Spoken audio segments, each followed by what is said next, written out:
بسم اللہ الرحمن الرحیم۔ کچھ ذائقے صرف زبان تک محدود نہیں ہوتے، وہ وقت کے ساتھ سفر کرتے ہیں، تاریخ کو چھوتے ہیں اور پھر آ کر ہماری روزمرہ زندگی کا حصہ بن جاتے ہیں۔ گرین ٹی بھی ایسی ہی ایک خاموش داستان ہے جو ایک کپ میں سمٹ کر صحت، سکون اور روایت سب کچھ سمیٹ لیتی ہے۔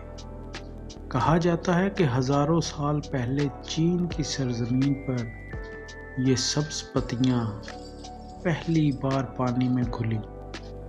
حکیموں نے اسے جسم کی صفائی کے لیے چنا اور وقت نے اسے دنیا کا محبوب مشروب بنا دیا۔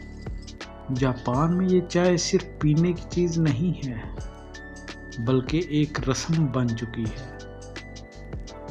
خاموشی، ترتیب اور وقار کی علامت ہے یہ۔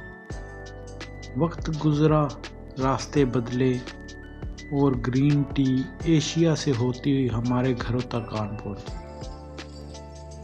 پاکستان میں جہاں چائے ایک روایت ہے، وہاں گرین ٹی نے صحت کی ایک نئی پہچان بنائی، خاص طور پر ان لوگوں کے لیے جو ذائقے کے ساتھ زندگی میں بھی توازن چاہتے تھے۔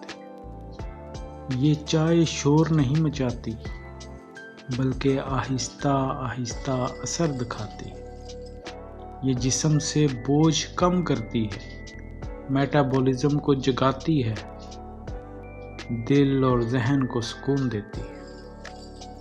ایک کپ گرین ٹی کوئی فوری معجزہ نہیں بلکہ روز کی چھوٹی سی توجہ ہے جو زندگی کو بہتر بناتی ہے۔ آج کے دور میں شہد، لیموں یا جڑی بوٹیوں کے ساتھ گرین ٹی ایک جدید ذوق کی پہچان بن چکی ہے۔ کیفے ہوں یا گھروں کی خاموش شامیں، یہ چائے مصروف زندگی میں ایک ٹھہراؤ لے آتی ہے۔ گرین ٹی صرف ایک مشروب نہیں، یہ وقت کو آہستہ کرنے کا ایک بہانہ ہے، اپنے جسم کو سننے کا ایک موقع ہے اور صحت کو اہمیت دینے کی ایک روایت۔